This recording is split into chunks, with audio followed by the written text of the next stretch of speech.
VT de abertura Educação à Distância. Diferentes formas geométricas se movem, cortadas pelas cores azul, verde, amarelo e vermelho.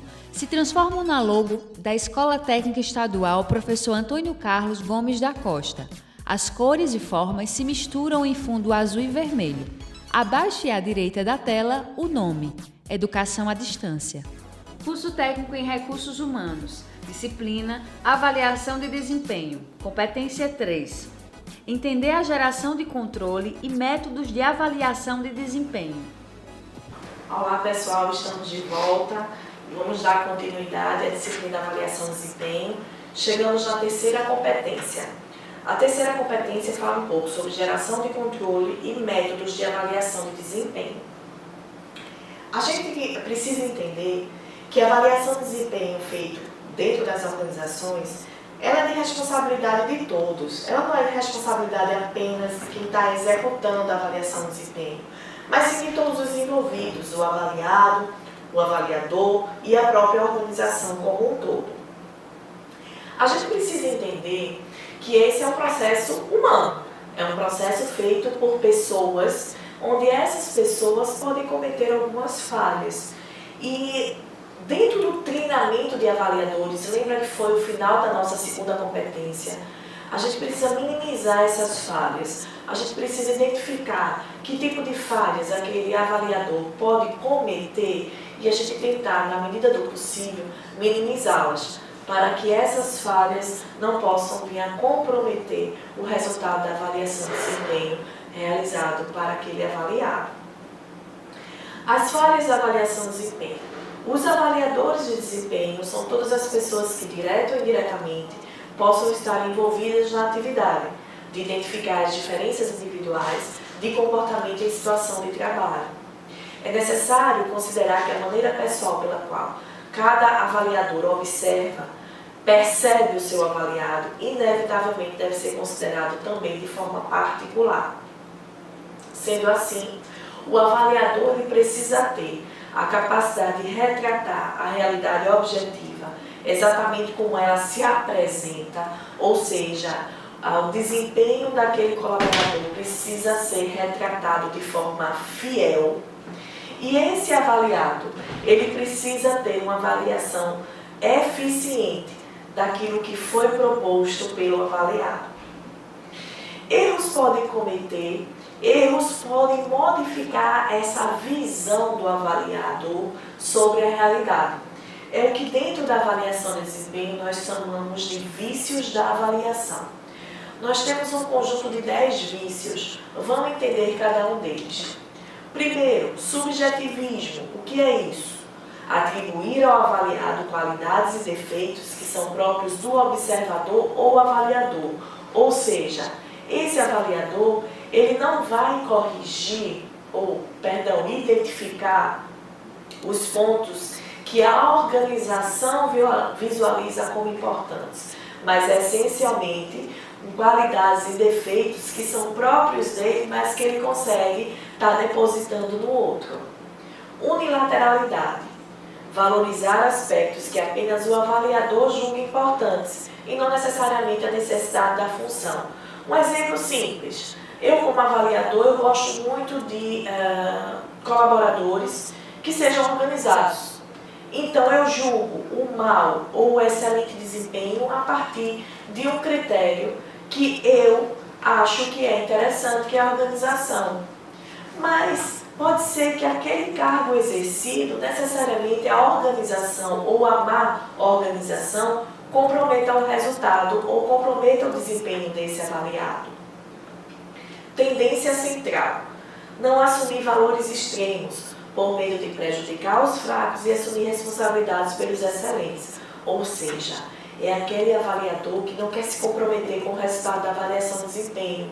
Então, de alguma forma, ele estabelece padrões semelhantes de desempenho em todos os seus colaboradores. Ele nem diz que alguns colaboradores são fracos e nem diz que são fortes. Eles são sempre medianos. Efeito halo. Contaminação de julgamentos, quer de um julgamento geral, que afeta a classificação de cada característica em si, quer pelas contaminações de um prognosticador sobre o outro, ou seja, uma característica do avaliado compromete a avaliação do avaliador em relação à próxima característica. Ou seja, um exemplo simples, vamos supor que eu esteja avaliando um subordinado meu em relação ao trabalho em equipe e relacionamento interpessoal. Se eu acho que aquele colaborador não tem um bom relacionamento interpessoal, eu já estabeleço que ele não tem um bom trabalho em equipe. E necessariamente esse estabelecer pode não estar representando a realidade. Ele pode não ter bom relacionamento interpessoal de forma individual com aqueles colegas de trabalho, mas ele pode desenvolver bem no trabalho em equipe. Mas o efeito halo faz com que uma característica influencie a outra.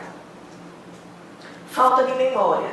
Fixar apenas os últimos acontecimentos. Se a gente pensa que a avaliação de desempenho pode estar sendo realizada no período de um ano, aquele avaliador, ele precisa estar avaliando esse colaborador nesse período de um ano, e não exatamente aquilo que foi feito na semana passada ou no mês passado. Supervalorização da avaliação. Acreditar que um simples instrumento de avaliação identifica as diferenças individuais, pode corrigir os erros. Ou seja, lembra que eu disse no início que a avaliação de desempenho não é um instrumento de mudança de comportamento, ele é um instrumento que identifica. Então, o fato de simplesmente aplicar a avaliação de desempenho não vai garantir que aquele comportamento seja alterado. Desvalorização da avaliação. Acreditar que a avaliação seja um procedimento sem nenhum valor e que nada pode contribuir para o aproveitamento dos recursos humanos na empresa. Se o avaliador pensa dessa forma, ele não se compromete no exercício de avaliar o seu colaborador. E aí pode estar cometendo falhas, deixando passar situações que foram importantes no desempenho desse colaborador. Falta de técnica, desconhecimento das principais características da avaliação, emitindo julgamentos unicamente através de consenso. Geralmente, esse tipo de vício acontece quando os avaliadores não passam por um treinamento. A necessidade de treinamento mostra para aqueles avaliadores a importância da avaliação de desempenho e a importância de realizá-la de forma correta. Força do hábito. Insensibilidade de apontar variações no desempenho dos seus colaboradores, ou seja, todo mundo é muito bom, todo mundo é muito ruim. Na realidade, eu não consigo estar visualizando as diferenças entre o colaborador A e o colaborador B. E o último vício, posições contrárias, boatos sobre a avaliação de desempenho, que em última análise representam distorções dos pressupostos básicos e das aplicações práticas objetivadas através do sistema. O que seria isso? Posição contrária nada mais é do que esse avaliador escutar dentro dessa organização, por exemplo, que a avaliação de desempenho vai servir para demitir alguns funcionários. Então, no exercício da avaliação, ele começa a minimizar aquelas pessoas que ele não quer que seja demitida. E aí ele começa a pontuar de forma diferenciada para que esse colaborador efetivamente não seja demitido. Isso é só um exemplo de um boato que possa vir a acontecer. Sendo assim, uma das características de uma boa liderança é você ser um bom avaliador. Como eu posso gerir a minha equipe se eu não consigo identificar na minha equipe os pontos positivos e os pontos positivos no desempenho de suas atividades? Agora vamos entender um pouco as formas que a organização tem de avaliar as pessoas. Eu posso fazer uma avaliação pela autoavaliação, avaliação pelo gestor, avaliação indivíduo e gestor, avaliação pela equipe de trabalho, avaliação por comissão de avaliação de desempenho, avaliação para cima e avaliação pelo órgão de recursos humanos. Vamos entender um pouquinho cada um deles. Autoavaliação, o nome já diz, é o próprio avaliado irá fazer a sua avaliação. Nessa avaliação é o próprio indivíduo o responsável pelo seu desempenho e sua monitoração, com a ajuda do seu gestor direto, fazendo o colaborador ser participativo no processo de avaliação do desempenho. Geralmente, após essa autoavaliação feita pela própria pessoa, o seu gestor entra em ação tentando colaborar com aspectos visualizados nesse processo avaliativo.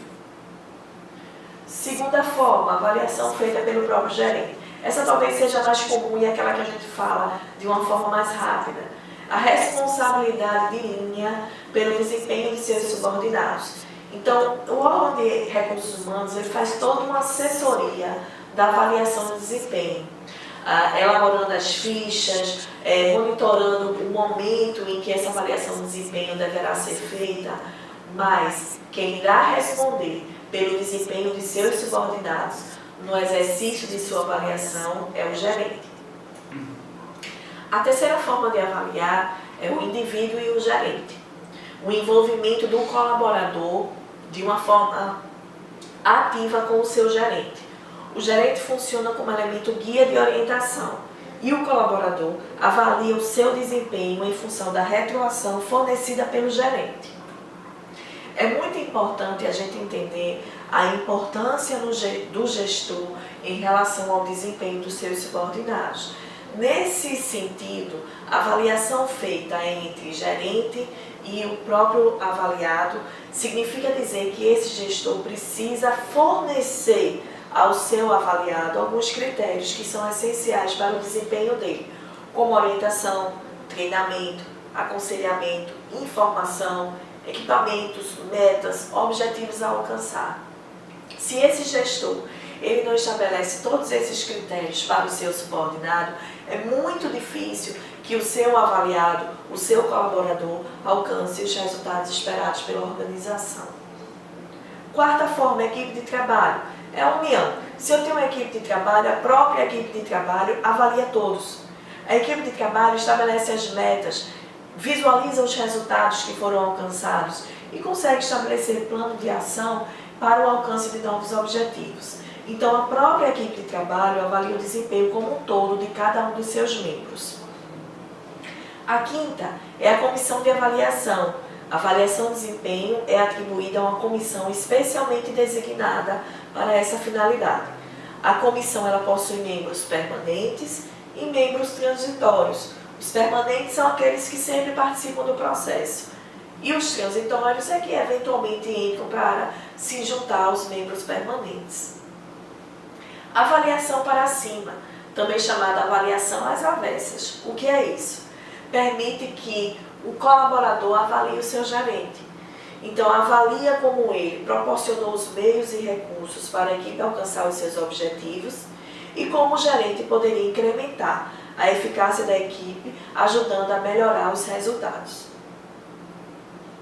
Esse tipo de avaliação possibilita que o colaborador promova negociações e intercâmbios, exigindo do seu gerente liderança, motivação e comunicação.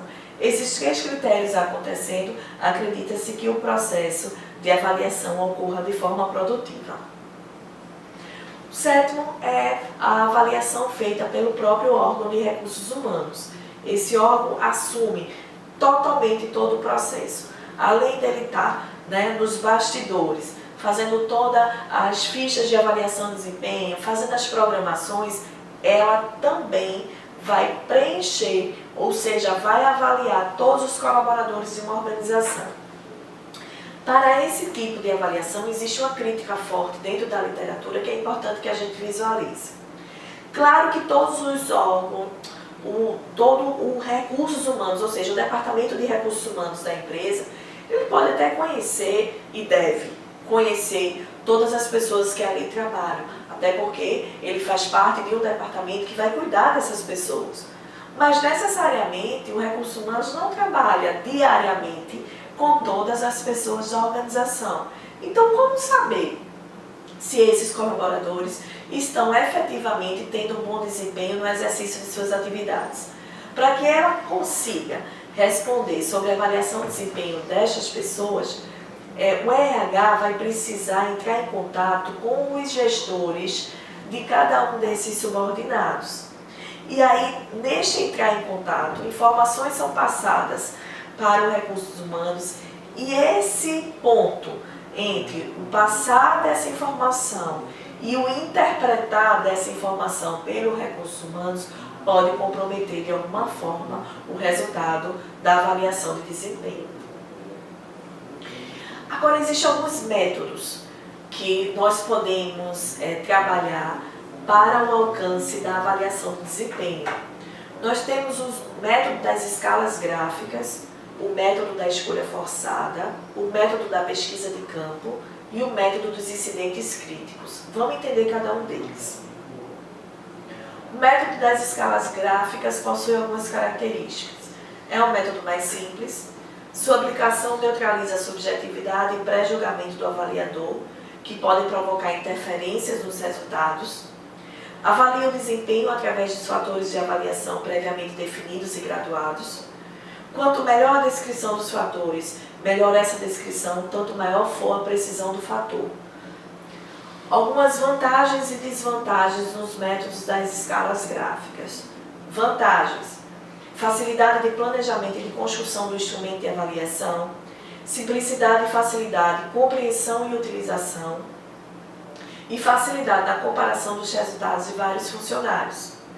Desvantagens: superficialidade e subjetividade na avaliação de desempenho, avalia apenas o desempenho passado, limitação dos fatores de avaliação, funciona como um sistema fechado, e nenhuma participação ativa do colaborador avaliado.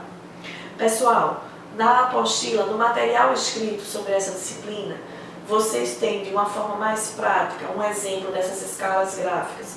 É muito importante que vocês deem uma verificada em relação a esse material. Segundo método, o método da escolha forçada.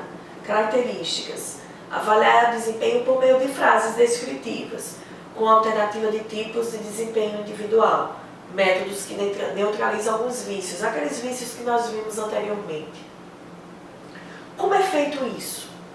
Em cada bloco, composto de 2, 4 ou mais frases, o avaliador deve escolher de forma forçosa ou forçosamente apenas uma ou duas delas, que mais se aplicam ao desempenho das pessoas. De uma forma prática, o que é isso?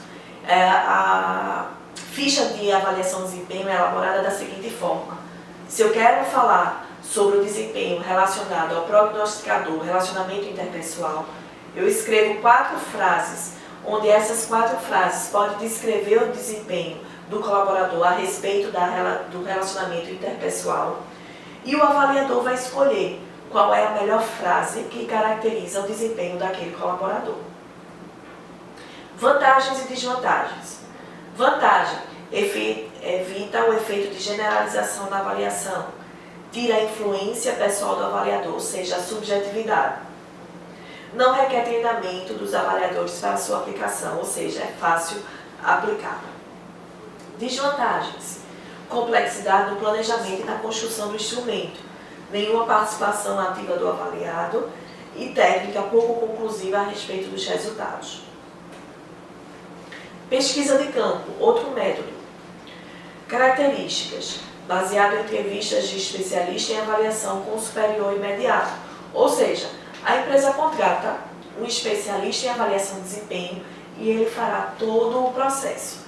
A grande vantagem desse método é que é um método que simplesmente eu não vou ter apenas o resultado da avaliação de desempenho dos colaboradores, mas depois que esse especialista ele visualiza os resultados de cada colaborador, ele vai estabelecer planos de ação juntamente com o gestor de cada colaborador para a melhoria desse profissional. Vantagens e desvantagens. Vantagem: envolve responsabilidade do gerente que avalia em função dos recursos humanos. Permite o planejamento de ações para o futuro, enfatiza o melhor desempenho e o alcance de resultados, proporciona profundidade na avaliação de desempenho. Desvantagem: custo operacional elevado, processo de avaliação lento e demorado e pouca participação do avaliado, tanto na avaliação como nas providências. quarto e último método, método dos incidentes críticos. Característica. Esse método não se preocupa com características situadas no campo da normalidade. Ele quer saber tudo que foi de muito bom e tudo que foi de muito ruim no desempenho desse colaborador. Técnica por meio da qual o supervisor imediato observa e registra os fatos excepcionalmente positivos e os fatos excepcionalmente negativos do desempenho dos seus subordinados. É um método que focaliza as exceções. As exceções são vistas como os pontos positivos e os pontos negativos. Vantagens. Avalia o desempenho excepcionalmente ruim, enfatiza os aspectos excepcionais do desempenho e é um método de fácil montagem e fácil utilização. Desvantagens. Não se preocupa com aspectos normais do desempenho e peca por fixar-se em poucos aspectos do desempenho, daí a sua tendenciosidade ou parcialidade. Bom, pessoal, com isso terminamos a nossa terceira competência. Nos veremos na próxima. Até lá! Som direto. Luiz Vitor. Imagens. Juliana Aguiar. Leandro Gomes. Interpretação de Libras. Davidson da Silva. Audiodescrição. Jonara Medeiros Siqueira. Produção de vídeo. Joana Rodrigues. Edição. Lisandra Santos. Danilo Albuquerque. Professor autor. Daniela Coelho. Design educacional. David Souza Nascimento. Maria de Fátima Duarte Angeiras. Renata Marques de Otero. Terezinha Mônica Sinício Beltrão. Coordenação do curso. Carlo Martins Pacheco. Coordenação executiva. George Bento Catunda. Coordenação geral.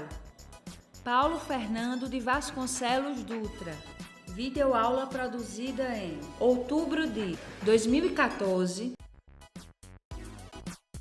Conteúdo produzido para os cursos técnicos da Secretaria Executiva de Educação de Pernambuco, em convênio com o Ministério da Educação, Rede ETEC Brasil.